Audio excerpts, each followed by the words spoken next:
आतापासून 24 तासांपेक्षा कमी वेळात बंगाल विधानसभा निवडणुकीचा पहिला टप्पा सुरू होईल। यावेळी जसं आपल्याला आधीच माहीत आहे, मागील 2021च्या विधानसभा निवडणुकीतील 8 टप्प्यांवरून कमी होऊन ही 2 टप्प्यातील निवडणूक आहे। तर हा एक मोठा लॉजिस्टिकल उपक्रम आहे आणि मतदान सुरू होण्याच्या फक्त 1 दिवस आधी आता पोलिंग पार्ट्यांना ईव्हीएम वितरित केले जात आहेत आणि ते वेगवेगळ्या मतदान केंद्रांवर नेले जातील जिथे ते मतदान पार पाडले जाईल। मी सांगत आलो आहे की हा एक खूप मोठा लॉजिस्टिकल उपक्रम कसा आहे। मेनवा सध्या तुम्हाला ते ईव्हीएम दाखवत आहे जे पोलिंग पार्ट्यांना वितरित होण्याची वाट पाहत आहेत। त्यापैकी काही अजूनही बाकी आहेत। हे दिवसभर होत राहील। ही एक सतत चालणारी प्रक्रिया आहे आणि या बाजूला ते काउंटर्स सांभाळणारे लोक आहेत आणि प्रत्यक्षात त्या पोलिंग एजंटना मदत करत आहेत जे प्रत्यक्षात त्यांचे ईव्हीएम घेण्यासाठी येत आहेत। या बाजूला जर मेनवा तुम्हाला दाखवू शकला तर ते लोक आहेत ज्यांनी आधीच त्यांचे ईव्हीएम घेतले आहेत आणि त्यांच्यापैकी बरेच जण आता तुम्हाला माहित आहे त्यांच्या गटांमध्ये त्यांच्या टीममध्ये आहेत आणि ते इथून मतदान आयोजित करण्यासाठी वेगवेगळ्या ठिकाणी रवाना होतील। मॅम, तुमचं नाव काय आहे? तुमचं नाव काय आहे? दीपिका सिन्हा घोष। दीपिकाजी, पोलिंगमध्ये तुमची ड्युटी कुठे लागली आहे? मी पहिल्यांदाच आहे। हां, थोडी भीती वाटतेय। आता पोलिंग स्टेशन कुठे असेल ते मला अजून समजलेलं नाही। रिसाइडिंग ऑफिसर येऊ दे त्यानंतर। तुमची पहिल्यांदाच पोलिंग ड्युटी लागली आहे का? हो, पहिल्यांदाच। सगळं ठीक आहे। ठीक आहे। तुमचं नाव काय आहे दादा? माझं नाव सुरजित चटराज। तुमची पण पहिल्यांदाच लागली आहे का? नाही, ही आमची तिसरी वेळ आहे। अच्छा, तुमची तिसऱ्यांदा पोलिंग आहे। हां. तर तुम्ही अनुभवी झाला आहात। हो, आम्हाला अनुभव झालाय आणि इथं राखीव मध्ये आहोत। आम्हाला कुठं ड्युटी मिळेल ते तुम्हाला आता आम्हाला ह्या क्षणी माहित नाहीये। अच्छा जसं जसं काम पडेल तसं आम्हाला कळेल की कुठं मिळेल। अच्छा, मग आता तुम्ही लोक इथं काय करायला आला आहात? ईव्हीएम कलेक्ट करायला आला आहात का? ना, आम्ही राखीव मध्ये आहोत। आम्हाला कोणतीही पार्टी मिळालेली नाही। कोणत्या पोलिंग स्टेशन मध्ये आम्हाला जायचं आहे हे आम्हाला अजून नाही माहित। तुम्हाला माहित नाही तर जसं आम्ही वेट मध्ये आहोत। वेटिंग मध्ये आहेत। वेटिंग मध्ये आहेत। मागच्या वेळी जेव्हा होतात तेव्हा पण प्रतीक्षेत होतात का? हो, मागच्या वेळी आम्ही पोलिंग मध्ये होतो। अच्छा, यावेळी प्रतीक्षेत आहे।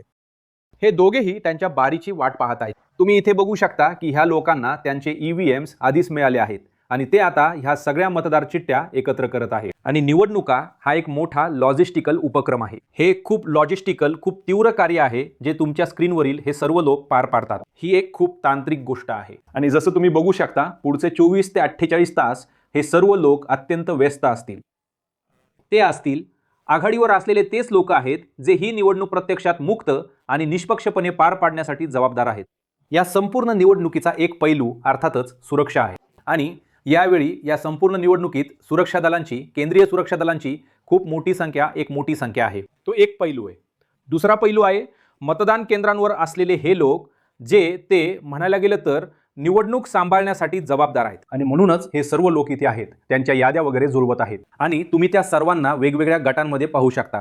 बहुतेक करून तेच काम करताना आणि आता थोड्याच वेळात ते त्यांच्या बसमध्ये चढतील, ते त्यांच्या मॅटाडोरमध्ये चढतील आणि ते त्यांच्या संबंधित मतदान एजन्सींसाठी निघतील। मॅडम, तुमचं नाव काय आहे? तुम्हाला तुमचं ईव्हीएम मिळालं का? नाही। अच्छा, मी तर टॅग झाले। ओके। तर तुमची काय भूमिका आहे इथं? प्रिसाइडिंग ऑफिसरची। तुम्ही प्रिसाइडिंग ऑफिसर आहात? हो, तर कुठे? म्हणजे तुम्ही कोणत्या बूथवर आहात? जवळच्याच बूथवर। ठीक आहे, आमची एक मिश्र मतदान पार्टी आहे ठीक आहे। आणि आमच्याकडे 3 पुरुष मतदान अधिकारी आहेत आणि मी केंद्राध्यक्ष आहे। मी राखीव बेंच मधून आले आहे। तुम्ही राखीव बेंचमधून आला आहात। तर ही निवडणूक मुक्त आणि निष्पक्षपणे पार पडावी यासाठी तुम्ही आता तुमच्या घरापासून किती काळ दूर राहणार आहात मॅम? हो, मी आजची रात्र आणि उद्याची सकाळ घालवीन आणि मी या प्रक्रियेचा भाग असल्याचा मला आनंद आहे। आणि ह्यावेळेस ही एक मुक्त आणि निष्पक्ष मतदान प्रक्रिया बनवण्यावर खूप लक्ष केंद्रित केले गेले आहे। तुम्ही ते कसे सुनिश्चित करणार आहात मॅम? आम्ही ECI जोडलेले असल्यामुळे आम्ही केंद्रीकृत आहोत आणि आमच्यावर केंद्रीकृतपणे लक्ष ठेवले जात आहे। त्यामुळे मला वाटते की ह्या वेळेस ही एक अधिक सुरक्षित निवडणूक असेल। तर मला वाटते ही अनेक केंद्राध्यक्षांची जे लोक बूथ सांभाळतात त्यांची अशीच कहाणी आहे। पुढच्या 48 तासात निवडणूक अशा प्रकारे होणार आहे। हे ते लोक आहेत जे ती निवडणूक घेणार आहेत। मला त्या बाजूला सुद्धा जायचं आहे आणि तुम्हाला हा बूथ दाखवायचा आहे ज्यावर लिहिलं आहे पोलिंग पर्सनल मॅनेजमेंट आणि इथे त्या रांगेत खूप लोक आहेत आणि हे मुळात सर्व मतदान केंद्र आहेत। तर उदाहरणार्थ हा बोलपूर विधानसभा मतदारसंघ आहे। ही इथली मतदान केंद्र आहेत। वेगवेगळ्या लोकांसाठी वेगवेगळे काउंटर्स। हे सर्वजण ईव्हीएम वगैरे गोळा करणार आहेत आणि मी म्हटल्याप्रमाणे या रांगा त्या लोकांसाठी आहेत जे आले आहेत प्रत्यक्षात स्वतःची नोंदणी करून घेण्यासाठी आणि मग प्रत्यक्षात जाऊन हे मतदान पार पाडण्यासाठी। तर सध्या हेच घडत आहे। इथे हे खूप गंभीर प्रकरण आहे कारण आपण या निवडणुकीच्या शेवटच्या टप्प्यात पोहोचत आहोत, जो म्हणजे मतदान. पण सध्या बोलपूरमधील ही दृश्य आहेत जिथे मी आता या EVM वितरण केंद्रावर आहे.